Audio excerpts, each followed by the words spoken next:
All right, you guys, shout out to Kevin Ham from Game of Trees. He showed me how to estimate trees like a boss. And today I'm gonna show you guys how to do it and how we do it. So first of all, pulled up to a property, and I wanna say that this lead came in through Google. They almost always come through Google, you guys. Like, think about it. If somebody has a tree fall over, somebody has an issue, they're most likely gonna go onto Google and they're gonna search tree removal around me. They're gonna search tree removal in their city or tree care around them, tree care in their city. So 90% of the time that lead's coming from Google. And so this person found us on Google, and the lead says that they have a young birch tree, which I already see. They've got a young birch tree. It looks like it's about, I don't know, 2 years old or something like that. And they just want to know if there's something they need done for it for the winter time. And this is a lead where if you guys got this, you know, a lot of people might be like, oh man, this isn't even worth my time, because it's like, probably they don't have to do anything. And also, if they do have to do something, I'm going to make like no money on this job at all. So I want to show you guys how we're going to absolutely crush it with these people. And we're going to get a client for life, and we're going to make a lot of money. Let's go. So you got to notice things when you come up to a property. First thing I noticed is these guys are getting a new roof done. All right, so that's the first thing I noticed. Noticed is these people have a lot of trees, and we're going to take a look around at them. So here's this birch tree right here, and I'm not going to recommend anything for this birch tree for the winter time. I think it's going to be just fine, but I'm going to let these people know that we're there for them. They must care about their trees. That's a good point, isn't it? I mean, they called me about this little birch tree. They must care. They must care about their trees if they're interested in us protecting it over the winter time. I'm probably going to recommend some PHC for Japanese beetle. Hold on. Let me get a leaf here. Look at this leaf. Can you guys see it? Look at, there's a sign that there was Japanese beetles on that. That's really common in those trees. So that's going to make us almost no money at all, but it's going to gain our trust with the client. Now let's show you how we're going to make the money.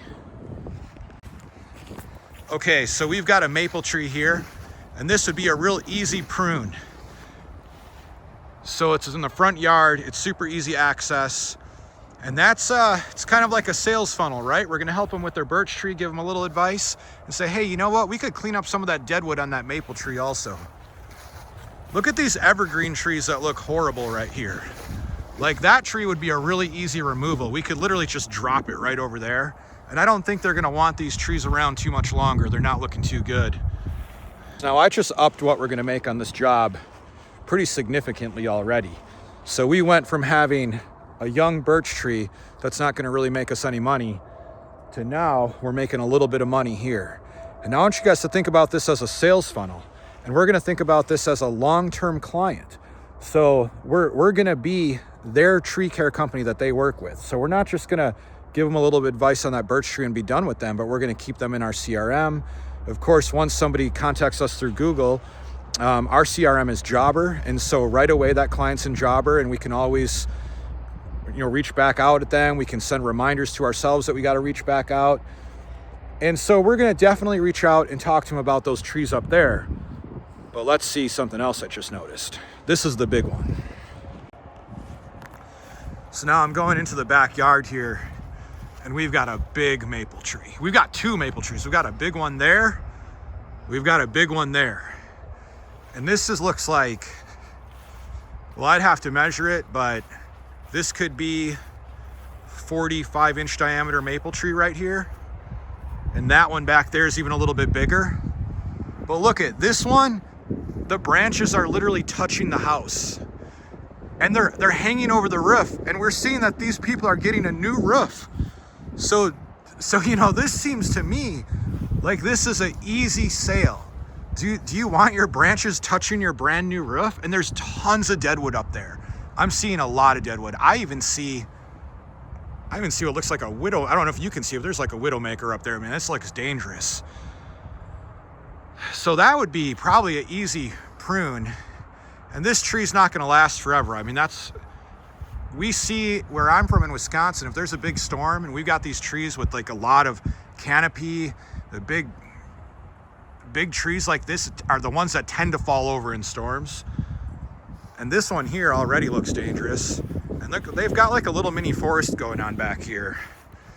And so this tree, this whole area right here probably could be a debris removal and just cleaned out. We could probably get rid of most of the stuff for them. And this is a big job here, this tree right here. But there is pretty easy access from there. So it's not a hard job, but it's a lot of money. Now, I don't want to give away my exact formula, and I'm not about to take somebody who just asked me for a little advice on their birch tree and send them a $20,000 or $30,000 quote, right? But at the same time, we're going to give them advice on that birch tree, and we're going to talk about this, where is it? That maple tree right there. We're going to give them some advice on that. That's a very inexpensive prune, and we're going to take them through the funnel. We're going to take care of their birch tree. We're going to prune that. We're going to talk to them about removing those evergreen trees. And then we're going to take them to the funnel as we go all the way into the backyard here. And we look at those big maple trees back there. We're going to prune those, and eventually we're going to remove them. And this is going to be a client that's going to last a long time with us. We're going to build trust, and we're going to make a lot of money off this client also. And not only are we going to make money off them, because it's not all about the money, but we're truly going to help them. And because we're going to help them, they're going to appreciate that. And that's how you estimate trees like a boss.